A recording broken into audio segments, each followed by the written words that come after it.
அப்பாவின் வார்த்தை 1 தெசலோனிக்கர் 4:13 நீங்கள் நம்பிக்கையற்றவர்களான மற்றவர்களை போல துக்கித்து அறிவில்லாது இருக்க எனக்கு மனதில்லை.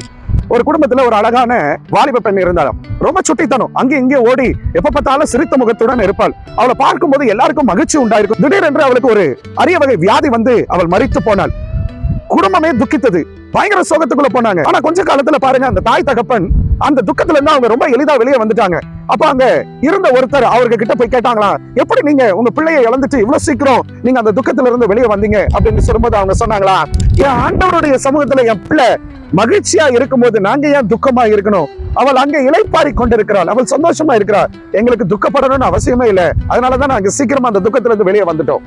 எனக்கு அன்பான தெய்வ பிள்ளைகளே, ஒருவேளை உங்க குடும்பத்திலேயோ இல்ல உங்களுடைய நண்பர்களோ உங்க உறவினர்களோ யாரா இருந்தாலும் அவர்களை இழந்து சோகமா துக்கமா இருக்கிறீங்களா? கவலைப்படாதீங்க. நீங்க அந்த துக்கத்துல இருந்து வெளியே வாங்க. அப்பா உங்களுக்கு ஆறுதலை தருவாரு. நீங்க ரொம்ப நல்லா இருப்பீங்க. God bless you.